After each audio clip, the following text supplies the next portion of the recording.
Shoutout muna sa lahat ng mga nakasubscribe na sa channel ko.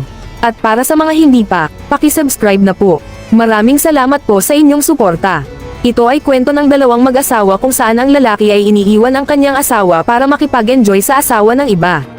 Samantala, ang babae naman ay niloloko rin ang kanyang mister at nakikipagpalakpakan sa ibang lalaki. Sa simula ng pelikula, makikita natin ang isang magandang flight attendant na ang pangalan ay April. Nakasuot siya ng earphones at nakikinig ng musika. Biglang may lalaking umupo sa tabi niya, siya si Manuel. Nakikinig din ito ng musika gamit ang earphones. Napansin ni Manuel na may problema si April sa pagpapatugtog ng kanyang musika, kaya tinulungan niya ito. Ngumiti si April sa kanya at pagkatapos noon ay naghiwalay sila ng landas. Pero pinagtagpo silang muli ng tadhana dahil pareho pala silang sakay sa iisang eroplano. Lumapit si April kay Manuel, may kasama siyang bata, at sinabi niya kay Manuel na ang upuan ay para sa batang iyon. Umupo ang bata sa may bintana. Sinabi ni April na ang bata ay nag-iisa lamang bumiyahe at siya ang inatasan ng mga magulang nito na magbantay sa bata. Kaya't bilang katabi ng bata, si Manuel na ngayon ang baalang mag-alaga sa kanya. Makaraan ang ilang minuto matapos mag-take off, lumapit si Manuel kay April. Tinanong siya ni April kung bakit hindi pa rin siya natutulog. Sagot ni Manuel, hindi raw siya makatulog sa biyahe. Tinanong naman siya ni April kung bakit siya nagta-travel. Sabi ni Manuel, gumagawa raw siya ng alak at business trip ang dahilan ng kanyang paglalakbay. Habang nag-uusap sila, nakita nilang may isa pang flight attendant na nakikipaghalikan sa isang lalaki. Napangiti sila sa eksenang iyon. Biglang lumindol ang eroplano. Nagtanong si Manuel kung normal lang ba ang ganoong pag-uga, at sinagot siya ni April na oo, normal lang iyon sa biyahe. Tinanong ni Manuel si April, paano kung tayo naman ang maghalikan dito?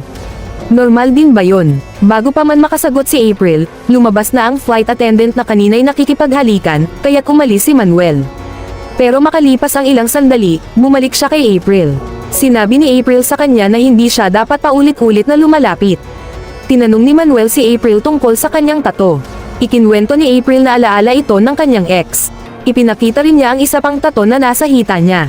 Nang tangkain ni Manuel na hawakan ito, pinapaalis siya ni April. Bigla namang nagkaroon ng turbulence sa eroplano kaya natambos si Manuel. Sinalo siya ni April. Dito na sila naghalikan. Pagkatapos noon, niyaya ni Manuel si April na mag-dinner. Pumayag naman si April. Pagkalapag ng eroplano, naghintay si April kay Manuel. Pero dahil nagkaproblema sa customs, hindi agad pinayagan ang mga pasahero na lumabas.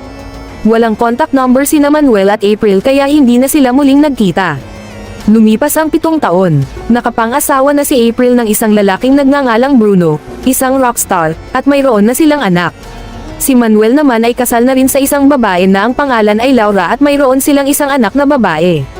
Lagi sa biyahe si Bruno dahil sa kanyang mga concert, habang si April ay patuloy pa rin nagtatrabaho bilang flight attendant. Madalas silang nasa biyahe kaysa sa bahay. Isang araw, naka-assign si April sa isang flight papuntang Colombia. Si Manuel naman ay papunta rin doon para sa kanyang negosyo. Sa tadhana ng pagkakataon, pareho pa silang naka-check-in sa iisang hotel. Doon, nakita ni April si Manuel. Umiwas siyang pansinin ito at agad na lumayo. Pero hinaranggan siya ni Manuel at tinanong, nakalimutan mo na ba ako? Sagot ni April, hindi naman.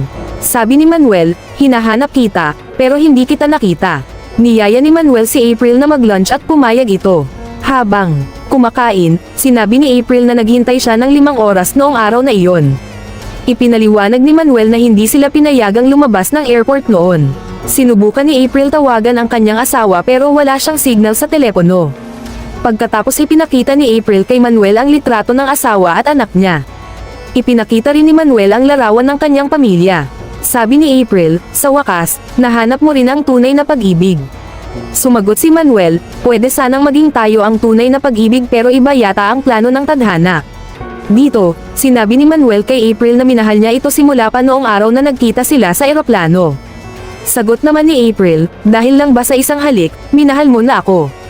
Pagkasabi nito, umalis si April. Kinagabihan, dumalo si April sa party ng kanyang boss. Sa kanyang gulat, nandoon din si Manuel, nakatingin lang sa kanya.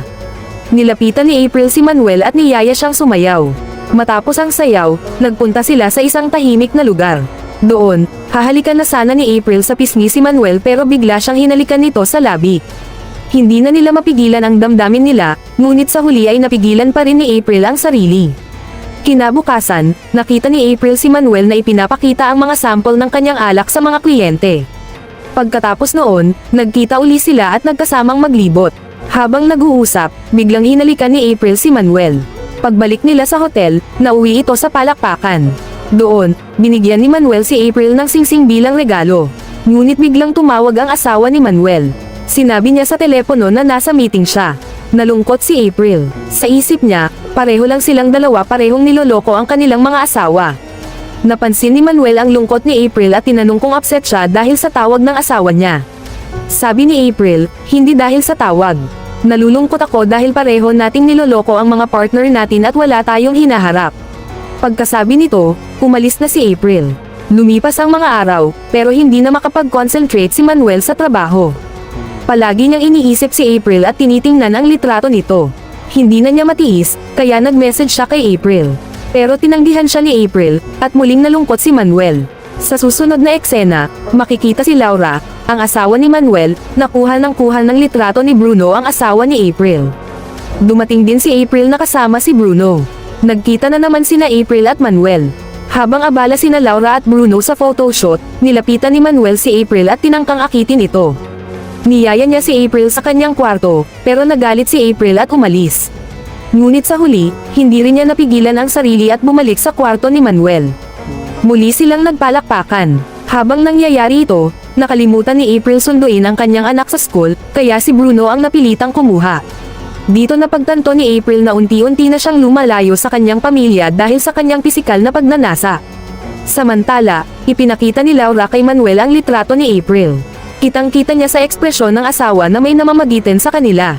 Kinumpronta ni Laura si Manuel, at inamin naman nito na gusto na niyang sabihin ang totoo. Sabi ni Manuel, minsan, nangyayari talaga ang mga ganitong bagay. Pero matapang na sagot ni Laura, sa akin, hindi nangyayari ang ganyan. Hindi na rin kinaya ni April ang bigat ng kanyang konsensya. Inamin niya kay Bruno ang lahat. Galit na galit si Bruno at sumigaw, hindi kita mapapatawad. Sabi ni April, iiwan na kita. Matapos nito, nag-message si April kay Manuel. Nagpasya silang magkita sa airport. Habang nasa taxi sila, bigla na lang bumaba si Manuel. Halatang magulo ang kanyang isipan. Sa loob ng taxi, pinanood siya ni April habang papalayo. Napagtanto niya na hindi kayang iwan ni Manuel ang kanyang pamilya.